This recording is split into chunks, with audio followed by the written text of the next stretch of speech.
तो लोकसभा में जम्मू कश्मीर तंजीम नौ बिल पर बहस जारी है। बहस के आगाज ही में अमित शाह और अधीर के बीच नोकझोंक हुई। अमित शाह ने जम्मू कश्मीर पर कांग्रेस को अपना मौकफ रखने को कहा। कांग्रेस की जानिब से मनीष तिवारी ने जम्मू कश्मीर की तारीखी पसमंजर लोकसभा में पेश किया। उन्होंने जम्मू कश्मीर के हवाले से जवाहर नेहरू की कोशिशों को उजागर किया।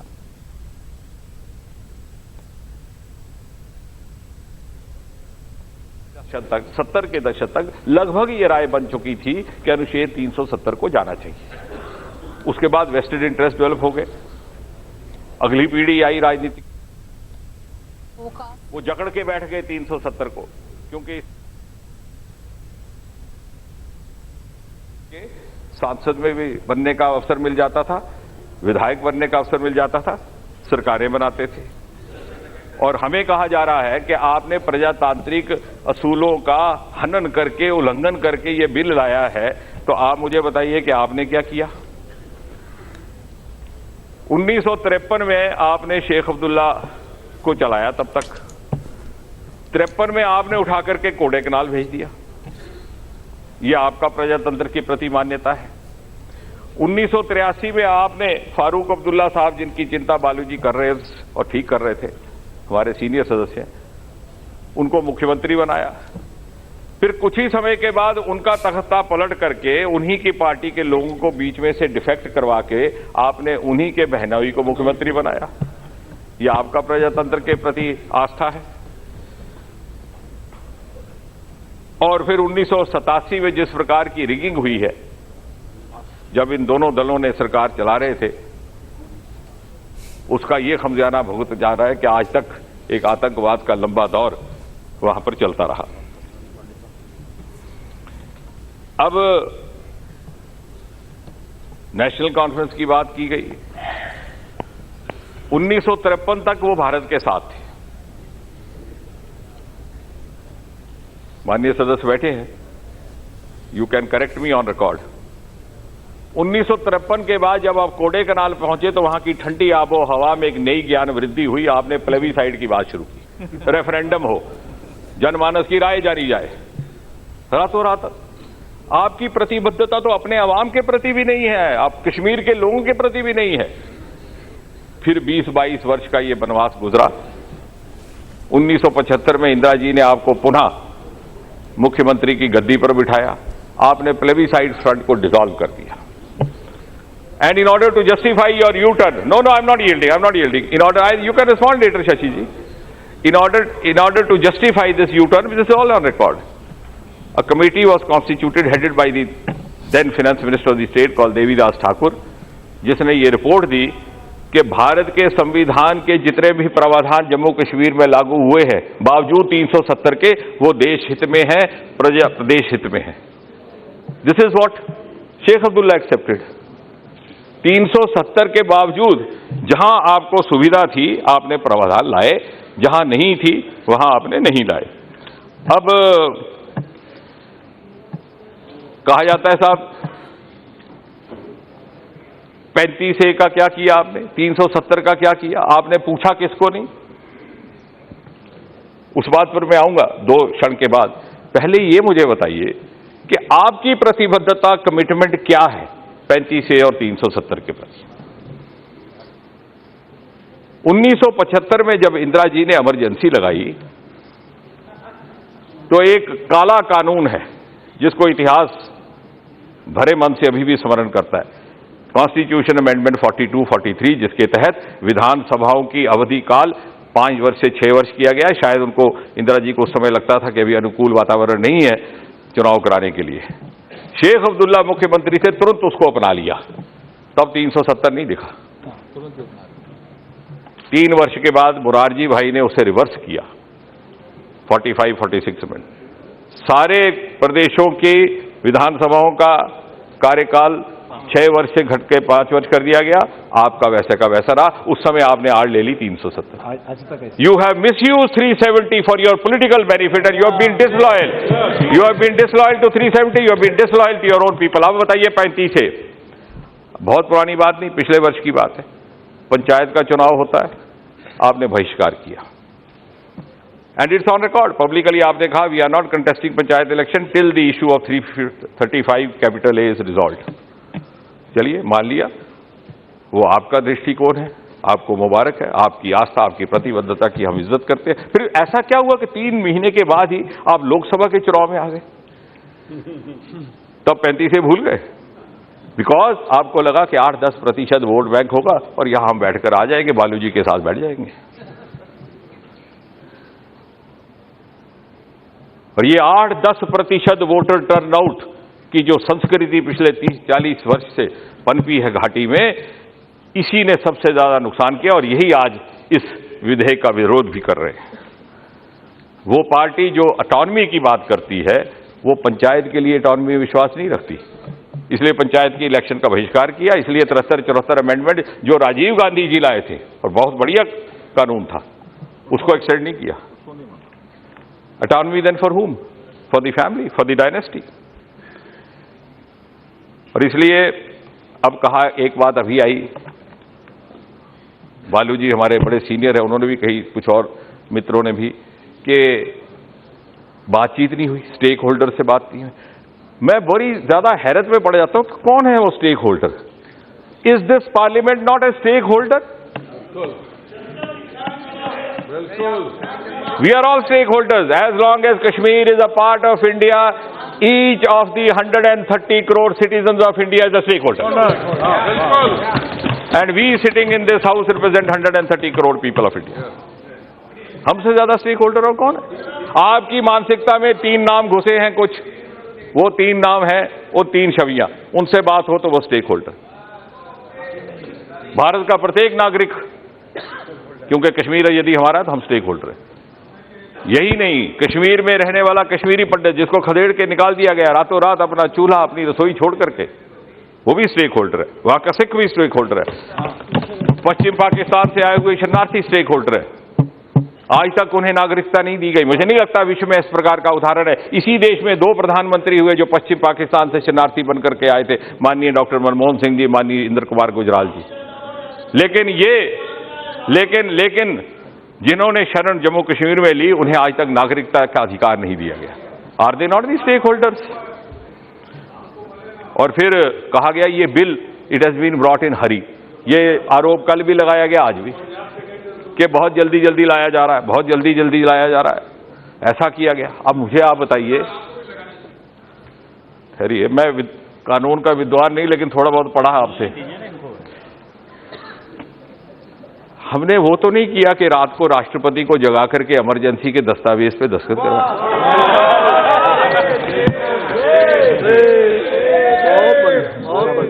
हमने ये तो नहीं किया कि जैसे प्रधानमंत्री के खिलाफ इलाहाबाद के एक जज ने निर्णय दे दिया तो हमने इमरजेंसी सेशन छुट्टी के दिन बुलवा करके इमरजेंसी का पास करवाया।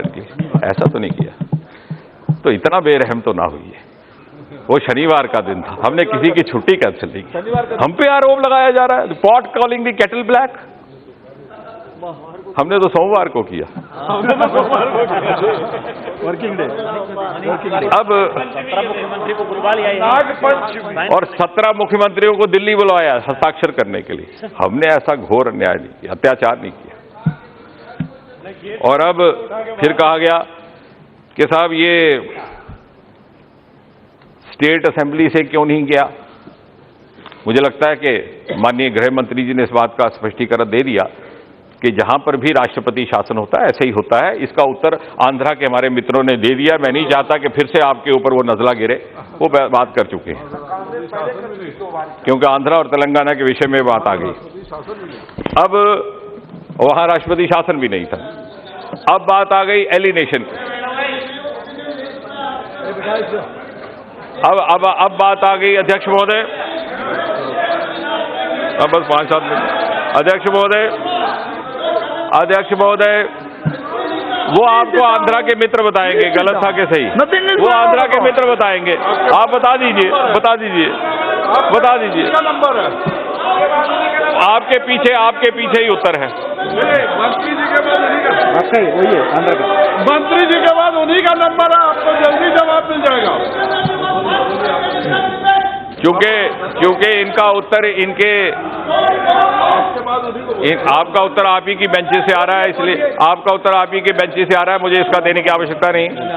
अब ये बात कही गई, अब ये बात हो गई, अब बात ये आ गई, अब बात ये आई कि साहब, अब बात ये आई कि अनुच्छेद 370 हटा दिया तो एलिनेशन हो जाएगी। ये अंग्रेजी के बड़े बड़े लच्छेदार लफ्ज हमें सुनाए गए 30-40 और हमें ठगा गया। एलिनेशन, एस्पिरेशन, इतनी फिलॉसफी। मैं जमीन का कार्य करता हूं, पूरे दावे के साथ कहता हूं, अगर एलिनेशन हुई है तो 370 के कारण हुई है। आपने वहां के युवाओं को भारत के युवाओं से जुदा रखा, वहां के नागरिकों को मानसिकता में डाल दिया कि आप अलग है, ना उन्हें यहां के हित पहुंचे, लाभ पहुंचे, और ना ही उनकी मानसिकता उस प्रकार विकसित हो सकी जिस प्रकार देश के बाकी नागरिकों की हुई। क्योंकि हमारे यहां, और इसलिए आज सारे भारतवर्ष में और जम्मू कश्मीर में हर्षोल्लास का माहौल है। जब से अनुच्छेद 370 को हटाने की बात आई, अगर चिंता है तो 2-4 उन लोगों को जो अलगाववादी राजनीति करते हैं, but I would say this that they are also not true to this ideology of separatism. They are separatist by convenience, not by conviction. अगर वो कन्विक्शन के साथ होते तो अपने बच्चों को विलायत पढ़ने ना भेजते और पड़ोसी के बच्चों को पत्थरबाज ना बनाते। कश्मीर के अवाम को उन्होंने ठगा। और साथ ही साथ अगर चिंता है तो उन 2-3 परिवारों को जो 10% वोट बैंक के 8% लाभार्थी हैं। जब वो सत्ता से बाहर होते तो रातों रात कश्मीर भारत का हिस्सा है कि नहीं है, ये प्रश्न उन्हें सताने लगता है। सत्ता पे बिठा दीजिए, दूसरे दिन कहेंगे कश्मीर अभिन्न अंग है। ये उनकी कन्विक्शन है। और इसलिए, और साथ ही साथ एक वेस्टेड इंटरेस्ट उनके साथ जुड़ गया, और वो चाहते ही नहीं कि कश्मीर के हालात सामान्य हो, क्योंकि यदि सामान्य हो जाएंगे, because they have learn to thrive, to flourish, to sustain their politics in an atmosphere of vacuum. अगर माहौल खुल जाए, और उनके साथ जुड़ गए हमारे कुछ बुद्धिजीवी, एक नया चलन शुरू हुआ है कुछ वर्षों से इस देश में। 2-4 दिन हुआ ये कश्मीर घाटी, वापिस आकर के किताब लिख जाइए, आप कश्मीर एक्सपर्ट माने जाते हैं।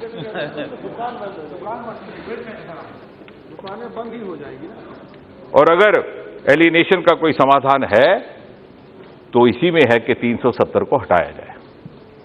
अब कहा जाता है कि साहब बेरोजगारी बढ़ जाएगी, बेरोजगारी के कारण वहां पर आतंक आया। तो क्या बेरोजगारी बिहार में नहीं है? बेरोजगारी आंध्रा में नहीं है? तो वहां क्यों नहीं आतंक आया? यहां इसलिए आया कि 370 prove to be a facilitating factor for the promoters of terrorism. Pakistan को मौका मिला, क्योंकि आपने उसको अलग छलग रखा हुआ था और उनको ये मौका मिला। अगर एक खुले माहौल में रहते तो शायद पाकिस्तान के भी मंसूबे वहां पूरे नहीं हुए होते।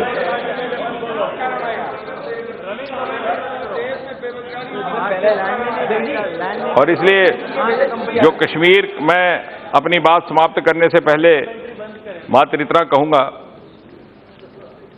कि कश्मीर का आम युवा, and I said this even yesterday, हम माने कि ना माने, हमें ये बात पसंद आए कि ना पसंद आए, the common man in the street of Srinagar is rejoicing the abrogation of article 370, लेकिन एक खौफ का पर्दा उसे रोके हुए। आप गलतफहमी के आप शिकार हैं, आप शिकार हैं, बिकॉज दी 8% वाले शिकार हैं, 8% वाले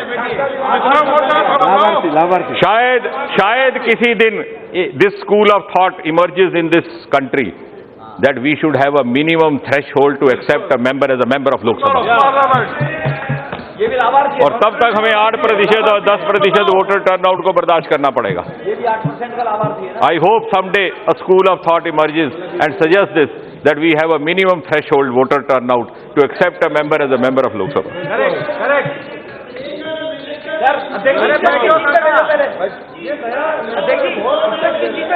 मैं जो बात का विज्ञान का विद्यार्थी होने के नाते, यार आप तो चुप करो ना, आप भी अध्यक्ष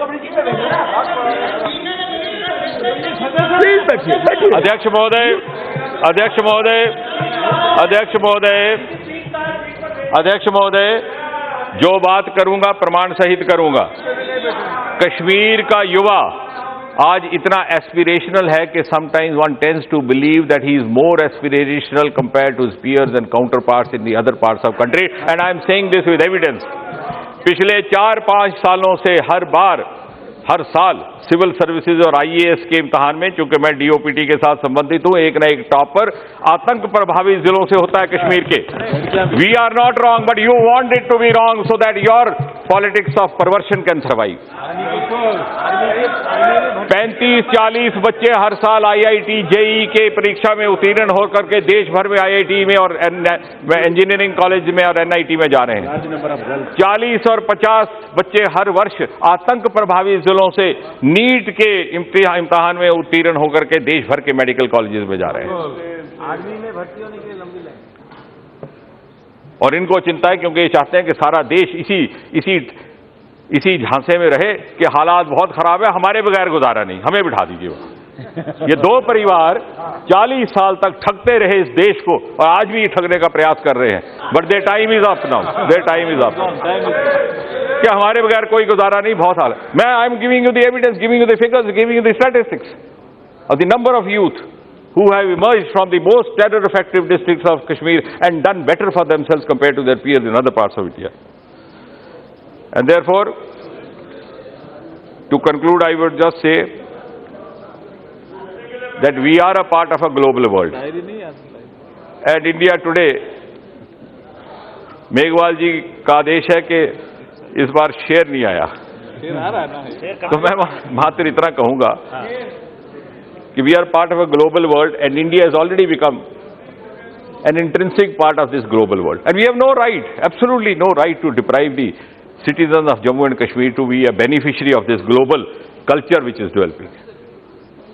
Enormous avenues are unfolding in contemporary India, particularly under the leadership of Prime Minister Modi. The youth of Kashmir has moved on in the development journey of new India. हमें कोई अधिकार नहीं हम उसे वंचित रखे 370 और इस प्रकार के दूसरे अड़चने ला करके। और जैसे मेघवाल जी ने कहा कि हमारी आकांक्षाएं एक जैसी, हमारी उम्मीदें एक जैसी, हमारी मजबूरियां, हमारी बेबसियां भी एक जैसी, हमारा इतिहास एक जैसा, तो शेर इन्होंने मांगा, तो शेर है एक कि मेरी जमीन भी तुम्हारी जमीन से मिलती है, दीदाए पीरे हस्ती बेबसी भी एक सी। हमारी कहानी पूर्वजों से अब तक एक जैसी, हमारी बेबसियां एक जैसी, हमारी उम्मीदें एक जैसी, हमारी जमीन एक जैसी, तो फिर क्यों ना आप वहां जाके जमीन खरीद सकें। और इसलिए to conclude I will just say that the common man of Kashmir has moved on. Some of the politician friends are still stuck in the past, and they are still trying the tricks of the past. But this is the third generation, post-90 generation. They go by evidence. वो अपने माता पिता पर भी तब तक यकीन नहीं करते जब तक तर्क के साथ उनके आगे बात न रहे. और इसलिए let's not do injustice to them. And I would conclude by saying that there is no such issue as Kashmir issue.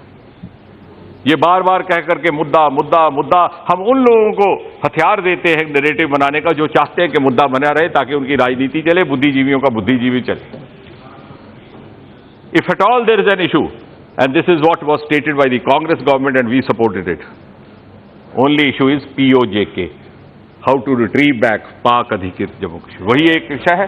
और मुझे विश्वास है, जब मैं धन्यवाद करता हूं प्रधानमंत्री श्री नरेंद्र मोदी जी का, जब मैं धन्यवाद करता हूं गृह मंत्री श्री अमित शाह जी का, उनकी क्षमता का, और जिस प्रकार से ये विधेयक लाया गया, तो मुझे विश्वास है कि अब अगला काम यही बचा है हमारा, पाक अधिकृत जम्मू कश्मीर को किस प्रकार भारतीय गणराज्य का हिस्सा. Shri Raghu Ramakrishna Raju. Thank you, Honorable Speaker sir, for giving me an opportunity to speak on such an important bill. And today, my parliamentary party leader, Mr. Mithun Reddy, he has gone to receive our Honorable CM Y.S. Jagannath Reddy ji. That's why I'm speaking on his behalf. And to start with, today it is a wonderful day in the history of India where the unification of the country has really happened, and the dream of Sardar Patel ji through Narendra Modi ji, it has seen. That is, today is going to be an historic day like August 15th. This is also going to be an historic day. And in the bill itself, Article 370, it was very clearly mentioned it was a temporary transitional special provision. I don't know why people are making an issue out of this when it is when it is abrogated. There is no need to make such an issue out of it. And in this regard, our honorable member who had spoken on behalf of Congress party, he is very thorough with history, undoubtedly. Right from Gulab Singh days, he has been very thorough. But coming to what has happened in this August House during the separation of Andhra Pradesh, I wanted to clarify that the honorable member has mentioned that the assembly, the then assembly of undivided Andhra Pradesh had supported the division, which is factually totally incorrect. With 2/3 majority, it was rejected and sent to Delhi, sent to the parliament. And our then Chief Minister, Mr. Kiran Kumar Reddy, has resigned in protest. And at the time of election, he was not the Chief Minister. So this is the actual fact. And how the government has done that is, Article 3 read with Article 4. Okay, some consultation has happened for a period of 3 years, 4 years by Justice Sri Krishna Commission. It was Lok Sabha में तंजीम नौ bill पर बहस जारी है। वहीं सयाहों और यात्रियों के लिए जारी फरमान के बावजूद अभी भी कश्मीर में कई सयाह मौजूद हैं। ऐसे में लोग भी जो कश्मीर में काम की गर्ज से आए थे, श्रीनगर टीआरसी में ये लोग गाड़ियों के इंतजार में हैं। सख्त पाबंदियों की वजह से ये लोग खौफ महसूस कर रहे हैं। फोन और इंटरनेट सर्विस बंद होने से इनकी मुश्किलात में इजाफा हुआ है। कई कश्मीरी पंडित भी परेशान हाल हैं। सरकार के इस फैसले पर ये लोग नाराजगी का इजहार कर रहे हैं।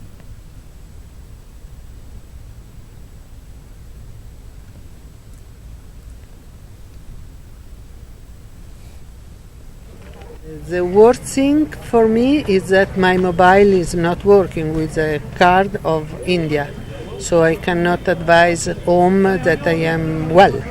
घर वाले भी फ़ोन के लिए परेशान है। फ़ोन भी बंद किया, नेट भी बंद किया, टीवी बंद किया था। अब क्या कर सकते हैं इसमें? अब गाड़ी मिलेगी, जाने नहीं मिलेगी। आए तो हमने सोचा था ठीक, हालात ठीक है, मगर ये बीच में इन्होंने ये किया, पता ही नहीं, सोचा नहीं क्या करना है उनको, क्या नहीं करना है, क्या आगे क्या करना है, क्या सोचना था। माइग्रेंटों का सोचना था, इधर का लोगों का सोचना था, हालात कैसे है क्या है। तो ये बीच में ऐसे ऑर्डर किया तो पता नहीं, बैठे हैं आराम से खुद। ये थोड़ी बात है, ऐसी बात है। सफर हम कश्मीरी करते हैं, J&K करते हैं, देखते हैं ये कुछ। लीगली जो हमारे आइडेंटिफिकेशन है वो हमें खत्म हो गए। वी आर कश्मीरी बेसिकली, उसमें जो है ना हमारा, तो पूरे वर्ल्ड में हमारे वर्ल्ड में पूरी मतलब रेपुटेशन अच्छी थी। अब ये मिक्स हो गया तो हमें कौन सा वैल्यू रहा शर्ट में, बाकी कुछ नहीं। अब तो होगा तो वो बाहर वालों का होगा, हमारा कहाँ सोचेंगे। जब मेरिट लिस्ट होगा आगे का, इधर ऐसे है जैसे है ऐसे देखेंगे, बाहर का ही होगा, इधर थोड़ी मिलेगा, कहाँ मिलेगा, नहीं मिलेगा। मतलब अब हमारा हो गया सारा रेपुटेशन। बेसिकली उनको भी अब यहाँ पर तो वो भी भर सकते हैं, क्योंकि J&K तो हमारे स्पेशल स्टेटस थी ये। अब उनको भी भरना वहाँ पर, तो ये तो कंपटीशन रहेगा। अब वो भी आराम से भर दे, क्योंकि ये तो हमारे लिए रिजर्व था। अब हमको कैसे उनको ऑब्जेक्शन लेंगे। कल्चर तो हमारा कल्चर अच्छा था, तो कल्चर क्या पता उनका कैसा होगा।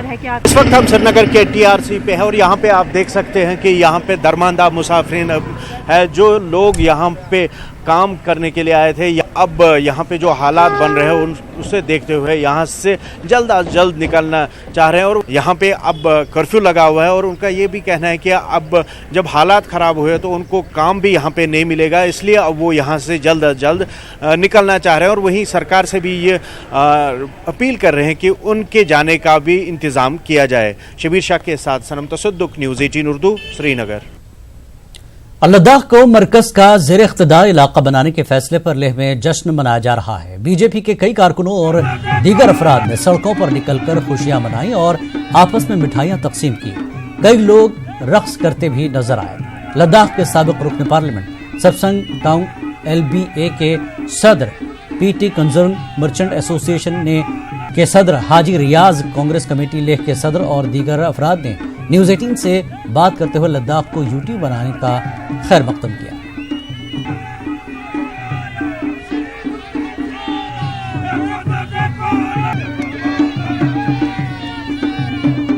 बेशक जो घोषणा आज हुई है लद्दाख को यूनियन टेरिटरी विदाउट लेजिस्लेचर, ये हम लद्दाख के लोगों की जो एक सपना था, एक एस्पिरेशन था हम लोगों का, उसका पूरा करने के लिए सबसे बड़ा कदम भारत सरकार की तरफ से अब उठाया गया है, जिसका कि हम स्वागत करते हैं। तमाम लद्दाख की आवाम को मुबारक देना चाहता हूँ, खासकर लद्दाख के लीडर श्री तुफ्तान साहब और दरसे MP हमारा और जोड़ा साहब, संपल साहब, जितना पुराना लीडर, जितनों को मुबारकबाद देना चाहूँ कि हमें यूटी मिला। और यूटी देने के लिए हम सेंट्रल गवर्नमेंट मोदी साहब और अमित शाह को भी मुबारक देना चाहता हूँ। हम उनका शुक्रगुजार है कि लद्दाख के लोगों का जो सोच रहा है कि हम केंद्र से नजदीक जाएं। लद्दाख के लोग हमेशा हिंदुस्तान जिंदाबाद बोलने वाले में लोगों में से हैं और हमेशा जब जब लद्दाख की सरहद पर दुश्मनों का आक्रमण हुआ है, लद्दाख के लोगों ने, लद्दाख की आम जनता ने, पूरे खित्ते के लोगों ने हमेशा बढ़ चढ़कर सरहद की सुरक्षा की है। मैं सबसे पहले लद्दाख बुद्धिस्ट एसोसिएशन की ओर से पूरे लद्दाख के निवासियों को मुबारकबाद देना चाहता हूं, क्योंकि आज जो डिसीजन लोकसभा में, राज्यसभा में हुआ सेंट्रल गवर्नमेंट के द्वारा कि लद्दाख को यूनियन टेरिटरी डिक्लेयर किया गया और जम्मू कश्मीर को भी यूनियन टेरिटरी डिक्लेयर किया गया, तो ये एक बहुत बड़ा अचीवमेंट है और इसका सपना हमने बहुत पहले देखा था। और लद्दाख बुद्धिस्ट एसोसिएशन के प्लेटफॉर्म से इस इशू को 1949 से हमने ये उठाया था और LBA के अभी तक जितने भी प्रेसिडेंट्स इस यहाँ पे बैठे, उन सब का भी ये एक बहुत ही एक टॉप प्रायोरिटी वाला एक डिमांड था और आज हमें खुशी है कि इस डिमांड को आज पूरा किया गया। और जम्मू कश्मीर से दफा 370 हटाए जाने के बाद मुल्क के मुख्तलिफ शहरों में मुकीम कश्मीरी पंडितों में खुशी की लहर है। इस हवाले से हमारे नुमाइंदे अभिषेक पांडे ने मुंबई में मुकीम कश्मीरी पंडितों से गुफ्तगू की। कश्मीरी पंडितों ने वजीर आजम मोदी का शुक्रिया अदा किया और कहा कि कश्मीर के हालात बेहतर करने के लिए ये पहला कदम है। से केंद्र सरकार ने 370 धारा समाप्त कर दिया है। हमारे साथ बहुत सारे कश्मीरी पंडित हैं, कश्मीरी ब्राह्मण हैं, जिन्होंने दर्द झेला है, खासकर कश्मीर में रहने का और अपने परिवार को गंवाने का या फिर उस जगह को छोड़ने का। ऐसे तमाम सारे कश्मीरी पंडित हमारे साथ मौजूद हैं। हम सबसे पहले चलते हैं भाई साहब के पास। आप ये बताइए, जिस तरीके से आप लगातार वहां पर जन्मे, उन्होंने पढ़ाई की, फिर मुंबई आ गए, अब वहां पर जाना कितना तकलीफजनक था और आज जब इस तरीके का डिसीजन हुआ है तो कैसे देखते हैं? पहली बात तो आज के इस फैसले पे बोलूंगा कि आज का ये फैसला बहुत ही बेहतरीन फैसला है और ये इतना यकायक हुआ कि जितने भी कश्मीरी पंडित हैं और उसके अलावा हिंदुस्तान में जितने भी पंडित कम्युनिटी के लोग हैं, उनकी खुशी का कोई ठिकाना नहीं रहा। ये बहुत अच्छा फैसला हुआ है। कश्मीर की समस्या से जुड़ा हुआ जो भी सोल्यूशन है उसके लिए ये पहला माकूल स्टेप है, first step towards the solution of Kashmir. पंडितों के साथ जो ज्यादतियां हुई है उस वक्त from the time of 89-90 to 95 maximum villages के विलेजेस जला दिए गए और कितनी औरतों के साथ रेप हुआ, उनका लिस्ट है।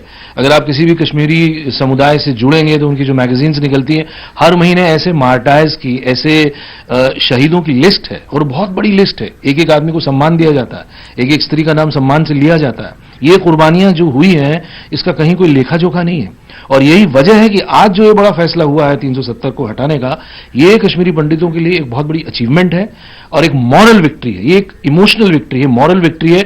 इससे ये नहीं हुआ कि हम लोग वहां जाएंगे और रहने लगेंगे और अचानक वहां पे रोजगार मिलेगा, नहीं। आगे जो समस्याएं हल होंगी उसका पहला मजबूत कदम रखा गया है। उन्होंने रखी है आर्टिकल 370 को स्क्रैप करने के बाद आज हम ऐसा महसूस हो रहा है कि मोदी जी ने कैसे भी करके हमें उसका एक सुकून दिया है। जो जिस डर से वहां से भगाया गया था कश्मीरी पंडितों को, और जो डर उन्होंने महसूस किया वो पिछले एक दिन उन्होंने महसूस किया होगा जब वहां आर्मी गई और वहां उन्होंने अपना इनको आर्टिकल 144 लगाया। उन्होंने वो जो खौफ महसूस किया होगा वहां पे इन नेताओं ने बंद होने के बाद, वो हमने महसूस किया था जब हमारी फैमिलीज वहां से भाग के आई थी, हम लोग वहां से भाग के आए थे। और वो आज 370 आर्टिकल हटने से मालूम पड़ा कि अब डेवलपमेंट एक्चुअली शुरू होगी। मैं तो तब से 90 से आज तक कश्मीर नहीं गया हूं।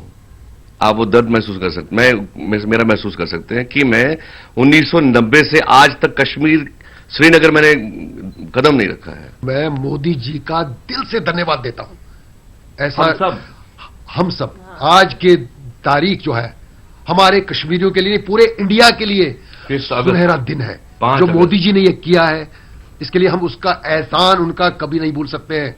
मोदी जी ने आज कश्मीर को एक नया जीवन दिया है। ये चंद लोगों ने अपनी इसको बबूती समझ के रखा था, चाहे वो महबूबा हो, चाहे वो अब्दुल्ला हो, जो भी है ये 3-4 लोग, इन्होंने अपना सब मतलब बस इनकी प्रॉपर्टी थी कश्मीर। अरे आप यकीन मानिए, आज ये 89 की बात है। मेरे रियल अंकल मोतीलाल बान वो सीबीआई में काम करते थे। एक दिन वो सुबह ऑफिस जा रहे थे अपने 2 बच्चों के साथ, बस में बैठे 2 आतंकवादी आए, गोली यहां सर पे लगा दी दोनों बच्चों के सामने और उनकी डेथ हुई। आप लद्दाख की रहने वाली हैं, कैसे देखती हैं खास करके कश्मीर, लद्दाख, ये सब इलाके जो थे वो जन्नत कहे जाते हैं, लेकिन पिछले कुछ समय से जिस तरीके से वहां कश्मीरी पंडितों के साथ अन्याय हुआ, जिस तरीके आतंकी घटनाएं हुई, जिस तरह की चीजें हुई, उससे कितनी राहत मान रही हैं ये जो 370 धारा समाप्त हुई है? नहीं, पहले तो ये है कि मेरे लिए डबल खुशी है क्योंकि लद्दाख को भी एक जो वो चाहते थे इतने साल से वो उनको मिल गया, और कश्मीरी होने की वजह से ये भी हमारे लिए बहुत अच्छी बात है। और नहीं, बहुत फर्क होगा, सब कुछ अच्छा होगा इससे, क्योंकि जो है ये हमारे सब प्रॉब्लम्स थी जो हमारे हिंदू कश्मीरी पंडित मांग रहे थे, जो हमारे लद्दाखी भाई मांग रहे थे कि जी हमें ऐसा चाहिए, क्योंकि खासकर लद्दाख का क्या था, बहुत प्रॉब्लम है वहां। बिल्कुल, जिस तरीके से यहाँ पर तमाम सारे कश्मीरी पंडित हमारे साथ हैं और उन्होंने जिस तरीके से कहा कि 370 खत्म होने से उनको फिर से अपने ही देश में अपने घर पर जाने का मौका मिलेगा, और साथ ही साथ वहाँ के जो लोग हैं जो अभी भी सफर कर रहे हैं उनकी जिंदगी अच्छी हो पाएगी। और इन तमाम लोगों ने जो दर्द झेला है वो दर्द भी न्यूज 18 इंडिया के साथ बयां किया। कैमरा आज के साथ Abhishek Pandey, news 18 India, Mumbai. Much has been done in spite of the article in the constitution which is supposed to give a special status to Kashmir, and gradually what little remains will also go. The question is more a sentimental one than anything else. Sentiment is sometimes important, but we have to weigh both the sides. I think no change should be made in the matter of the present. उस वक्त उन्होंने कहा, लेकिन it should go. वो उनका कहना था कि जाना चाहिए, और वो उस वक्त भी कहते थे घिसते घिसते जाएंगे, वो जा नहीं पाया क्योंकि हमने कभी वो सोचा नहीं कि 370 धारा हमारे कश्मीरी बच्चे, कश्मीरी परिवार, कश्मीरियत, जमहूरियत, बहुत बड़े बड़े शब्द का इल्जाम करते हैं हम लोग। कभी सोचा कि कश्मीरियत सही में है वहां? मैं सर विधायक था, तभी से जाता रहा हूं, हमारी कमेटी विधायक थी, तभी भी कश्मीर में गई थी। मैं बात करता था लोगों से तो बुरा लगता था। इस कलम का जिसका कॉन्स्टिट्यूशन में temporary, transient and provincial provision करके रखा है, टेम्पररी एंड ट्रांजिएंट है, उसको अगर कोई सुधार कर रहा है तो उसको विरोध करने में क्या मतलब है, मुझे समझ में नहीं आया। पिछले सत्र में, 16वीं लोकसभा में, सौदी महोदय आप जानते हो, 5 साल मुझे लगता है हर साल में, हर सत्र में बोलता रहा। कभी 0 ओवर, कभी रोहिंग्या का विषय आया, कभी जवाहरलाल नेहरू यूनिवर्सिटी का विषय आया, कभी कश्मीर का विषय आया। मैंने हर वक्त ये कहा कि सरकार कुछ कदम उठाना चाहती है तो 370 धारा के निर्मूलन की बात करे। आज गर्व होता है सर, आज गर्व होता है कि आदरणीय प्रधानमंत्री जी नरेंद्र मोदी जी ने कदम उठाया। मैं बार बार पिछले साल मांग करता रहता था, मेरे सारे भाषण, अभी वो रोहिंग्या का विषय भी आपसे होने वाला है सब। आपने जो एनसीआर लाया उसकी भी सराहना जितनी कम करे उतनी कम है। इस विषय में मुझे इतना ही कहना है कि जब हम ये बात करते ना तो कभी तो ये सोचो कि 370 धारा की वजह से कितना नुकसान हमारी कश्मीरी जनता का हुआ, हमारे परिवार का हुआ, हमारे भाई बहनों का हुआ, हमारे बच्चों का हुआ। कश्मीर में ड्यूअल सिटीजनशिप, जब मैं गया था पहली बार, कभी तो मैं देखता रहा कि सरकारी गाड़ी पे 2 ध्वज। मैं बोले ये कौन सा ध्वज है? नहीं, बोले हमारा अलग ध्वज है। प्रधानमंत्री, वजीर आजम, कश्मीर का वजीर आजम, ये सुन के भी दर्द होता था। पाकिस्तान में वजीर आजम की बात होती है, कश्मीर में वजीर आजम था। 2 झंडे, जहां तिरंगा लहराना गुनाह नहीं होता। पता है, कश्मीर में तिरंगा जलाओगे तो गुनाह नहीं सब होता है, कोई करता नहीं गुनाह, उसके ऊपर कंप्लेंट नहीं होती है। पाकिस्तान का झंडा लहरता, दर्द नहीं होता आपको? एक अच्छा कदम सरकार ने उठाया तो सराहना करनी चाहिए थी। कभी तो जाने दो देश में एक मैसेज कि सारा सदन एक होकर बोला मोदी जी आगे बढ़ो, हम आपके साथ हैं। ये बोलने वाला अगर सदन होता तो बहुत मजा आ जाती थी, जनता को एक अलग संदेश जाता था।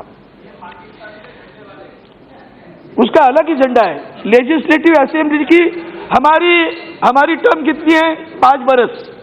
एक राज्यसभा छोड़ो या विधान परिषद छोड़ो, constituent legislative assembly of Kashmir, उनकी टर्म 6 बरस की है सर, 6 बरस की टर्म है। बस अलग ही राज्य समझो ना, अलग ही देश समझ लो। वहां सुप्रीम कोर्ट की ऑर्डर भी वहां नहीं लागू होती सारी। जब ये कानून लाते थे रविशंकर जी, तो मैं जब भी मेरा उसमें भी आपको मिलेगा भाषण, वहां भी मैं कहता था, उसमें क्लॉज रहता था ऊपर, this will not be applicable to Jammu and Kashmir. ऐसे आपने बताया, उस लिखा है कितने कानून जो जम्मू कश्मीर को लागू नहीं हुए। किसका नुकसान हुआ?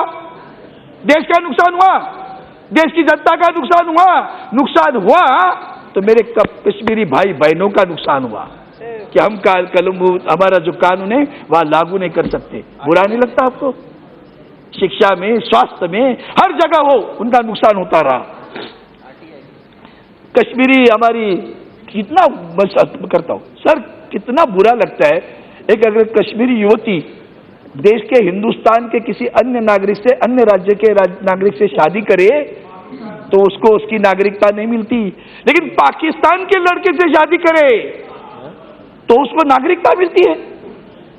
370 धारा नहीं बुरा लगता आपको?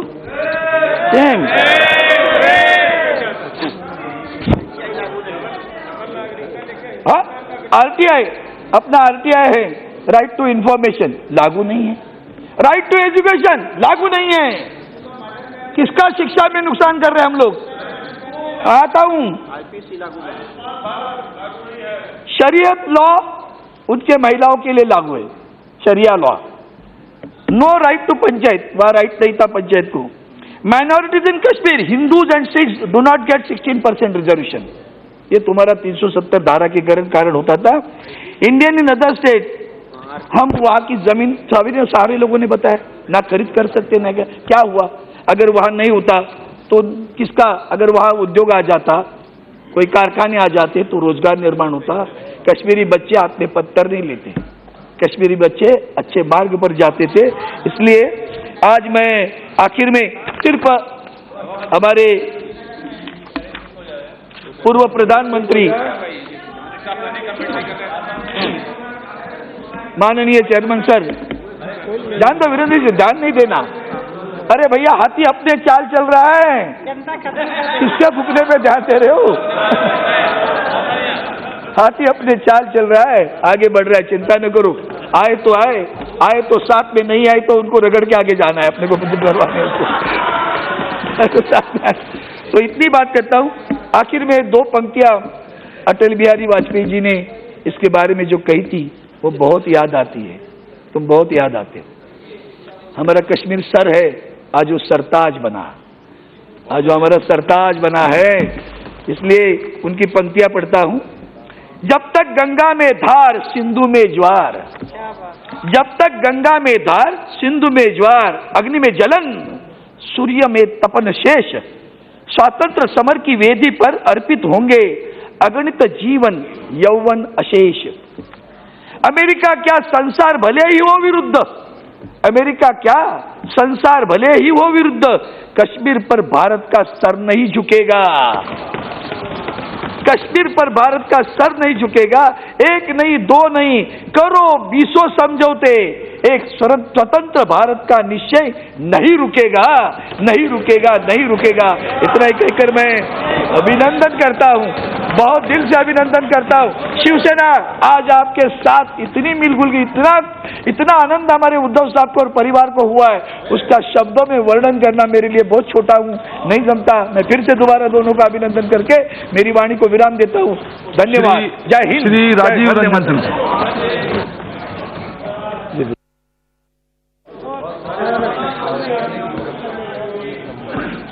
सभापति महोदय, इस देश में एक दौर था जो आतंकवादियों का दौर था। 2004 से 2014 तक हम लोगों ने देखा है, और 14वीं और 15वीं दोनों लोकसभा में मुझको भी इस सदन में रहने का सौभाग्य प्राप्त हुआ। बड़ी बड़ी आतंकवादी घटनाएं हुई, दिल्ली में हुई, मुंबई में हुई, बेंगलोर में हुई, पूना में हुई, कलकत्ता में हुई, रेलवे स्टेशन पर हुई, हैदराबाद में हुआ, सरोजनी नगर मार्केट में हुआ। और हर बार जब आप प्रोसीडिंग निकाल के देखेंगे आतंकवाद पर, हर 3 महीने 4 महीने पर सदन में चर्चा होती थी, और 3-3 घंटे, 4-4 घंटे, 5-5 घंटे चर्चा होती थी। संकल्प होता था कि आतंकवाद के खिलाफ कड़ी कार्रवाई की जाएगी, और फिर 4 महीना के बाद हम लोग चर्चा ही करने के लिए बैठते थे। लेकिन 2014 के बाद सरकार ने आतंकवाद के खिलाफ जो अभियान चलाया, वो चाहे सर्जिकल स्ट्राइक हो या एरियल स्ट्राइक हो, तो हम नहीं समझते हैं कि 2014 से आज तक कोई बड़ी आतंकवादी घटना हुई इस देश में। ये आतंकवाद के खिलाफ, सुनिए ना यार, आतंकवाद के खिलाफ सरकार की लड़ाई का जो संकल्प है वो इसको प्रदर्शित करता है। और लेकिन अगर सरकार ने इस आतंकवाद की, और ये सब कोई जानता है, ये ध्रुव सत्य है कि आतंकवाद का जड़ कहां है। आतंकवाद का जड़ जम्मू एंड कश्मीर में, और उस जड़ को अगर खाद और पानी मिल रहा है तो वो पाकिस्तान से मिल रहा है, ये ध्रुव सत्य है, ये हर कोई जानता है। लेकिन आतंकवाद के खिलाफ बैठिए ना। आसाम में आप कितना बड़ा कंट्रोल किए थे, शाम को मालूम है, समूचा आसाम को लेकर बैठ गए थे। बैठिए। तो इसलिए महोदय, हम ये कहना चाहते हैं कि उसका खाद पानी भी कहां से मिल रहा है सबको मालूम है। लेकिन अगर सरकार ने आतंकवाद से लड़ने के लिए इस 17वीं लोकसभा में, 17वीं लोकसभा के पहले सत्र से ही, हम माननीय गृह मंत्री जी को बधाई देना चाहते हैं इस बात के लिए कि पहले वे सत्र से ही उन्होंने आतंकवाद के खिलाफ लड़ाई के मंसूबे को और पुष्ट करने का काम किया। एनआईए एक्ट में संशोधन किया उन्होंने, अनलॉफुल एक्टिविटीज जो कानून था उसमें संशोधन किया उन्होंने। हम इसका स्वागत करते अगर आप इस सदन में आतंकवाद के खिलाफ लड़ने के लिए और कोई से सख्त कानून लेके आते, हम उसका स्वागत करते। लेकिन आपको मालूम है, हमारी पार्टी 1996 से राष्ट्रीय जनतांत्रिक गठबंधन के रूप में रही, इसके साथ रही है। आदरणीय अटल बिहारी वाजपेयी जी प्रधानमंत्री थे, उस समय से हम लोग एनडीए के साथ हैं। आदरणीय जॉर्ज फर्नांडिस साहब जो उस समय समता पार्टी के और बाद में जनता दल यू के हमारे अध्यक्ष हुआ करते थे, वो एनडीए के साथ थे, एनडीए के कन्वेनर थे। एनडीए के नेशनल एजेंडा ऑफ गवर्नेंस में इस बात को लिखा गया है कि 370 के साथ हम लोग कोई छेड़छाड़ नहीं करेंगे। हमारी पार्टी की ये मान्यता रही है, हमारी पार्टी की ये मान्यता रही है, हमारी पार्टी की ये मान्यता रही है कि जो विशेष राज्य का दर्जा उसे प्राप्त था उसके साथ छेड़छाड़ नहीं। हाँ, एक माहौल अगर बनता और अगर उस पर आप कार्रवाई करते तो इसलिए वो अलग बात थी, लेकिन आज की परिस्थिति में आपको लड़ाई आतंकवाद के खिलाफ लड़ना चाहिए था, इस विवादास्पद विषय को नहीं छूना चाहिए था। इसलिए हमारी पार्टी का 1996 से ये मानना है, जब अटल जी थे और कई लोगों को मालूम है जो इसमें राष्ट्रीय जनतांत्रिक रविशंकर जी को तो मालूम है, आदरणीय रक्षा मंत्री जी को मालूम है, उस समय थे आदरणीय रक्षा मंत्री जी आ गए, नेशनल एजेंडा ऑफ गवर्नेंस में लिखा हुआ था। तो ये सारी चीजें जब लिखी हुई थी तो सबको मालूम है कि हमारी पार्टी विवादास्पद चीजों को और धारा 370 का समर्थन नहीं करती है। तो इसलिए आज भी हम इसका समर्थन नहीं करते हैं और इसके पास होने में इसके भागीदार नहीं हो सकते हैं, इसलिए हम सदन का बहिष्कार करते हैं।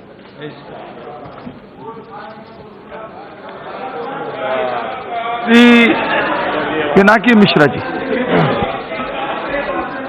Thank you, Honorable Chairperson, for giving me a chance on behalf of the Biju Janata Dal to speak on this historic occasion. I unequivocally stand to support the government's measure by way of the Jammu and Kashmir Reorganization Bill. We were instrumental in supporting the government in the Rajya Sabha, and which is why I think the government went through with this in the Rajya Sabha with flying numbers. And the Congress member, Honorable Chairperson, labored at great length over what transpired in Kashmir on the 27th of October 1947. The Pakistani invaders were marching in via Bandipur, Safapura Road, via Patan, Baramulla Road. The Maharaja had left Srinagar, and he mentioned that a plane flew from Delhi under the command of Lieutenant General Diwan Ranjit Rai with 17 soldiers of the 1st Sikh Regiment, landed in Srinagar and saved Srinagar and Kashmir from falling into the hands of the Pakistani invaders. What he did not mention, and what this House must know and what this nation must know, is the man who flew that plane was none other than Biju Patnaik, the tallest leader of Orissa. Not one sortie, Biju Patnaik that day flew several sorties and took several batches of soldiers into Srinagar airport, and that is how India managed to ensure that Kashmir and Srinagar did not fall into the hands of the Pakistani invaders. In the past, we have urged the government to recognize the tremendous qualities of Biju Babu by giving him Bharat Ratna. Unfortunately, it has not happened. The Honorable Defence Minister is here, many members of the government are here. I hope they rectify this historical error at some near future date. Honorable Chairperson, I wish to categorically state that there are words being bandied about called breach of article of faith, breach of the trust doctrine, etc. Today the newspapers are full of articles by people who are maybe well-meaning. The only article of faith is what has been expressed by this House, and on both occasions the Congress party was in power, and the House has unanimously acclaimed the same proposition, and the BJP was part of it, and I am very grateful to the BJP that on a bipartisan basis, they and all other parties, including, of course, the predecessor of our party, the Janata Dal, etc., and in 2013 we were the BJD. So on 22nd of February 94 and on 15th of March 2013, on both occasions, the only article of faith that India proclaims is that the entire state of J&K shall be an integral part of India. and that any attempt to interfere in the internal affairs of India will be met resolutely. This is the only article of faith. There is no other article of faith. It was always known that Article 370 is going to be a temporary, transitional and special provision that is in Part 21 of the Constitution. There is no question, therefore, that despite Nehruji was a very tall leader, despite the fact that he had certain romanticism towards Kashmir, and as the Honorable Minister mentioned, he felt he knew more about Kashmir than others did and therefore tried to deal with Kashmir in his own way. But I think his romanticism with regard to Kashmir has created this historical problem. It's a legacy issue of Article 370. Sawantji mentioned about our parliamentary committees going to Kashmir, to Srinagar. I've been party to many of these committees, and it always pained me that when you go to a shop in Kashmir, the first question they ask is, "Aap India se kab aaye?" Or when you meet local Kashmiris in Delhi, they say, "Main India 4 din pehle aaya." This is a legacy of Article 370 without doubt. Generations upon generations have been taught that they are not an integral part of India, that there is something that is unique about them, that is over and above India, and that therefore the Constitution has mandated them in a special category. This is impermissible in the Constitution. Unfortunately, and I wish to point this out in this House because I should also speak on some of the legal aspects here, that there will be a challenge, there is no doubt about it. This is bound to be challenged. And the Supreme Court in the State Bank of India versus Santosh Gupta, as well as the Jammu and Kashmir High Court in the Ashok Kumar and others versus state of J&K, have in fact gone to the extent of stating that Article 370 is a permanent feature of the Constitution.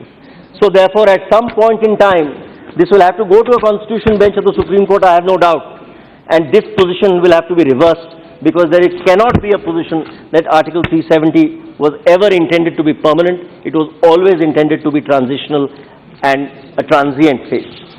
The fact of the matter is that the manner in which the government has gone about it is not the first time this has happened. There have been, under Article 370 into brackets 1 into brackets D, 45 presidential orders from 1950 with regard to Jammu and Kashmir which have been passed. So the order of 2019 is an order of a similar nature.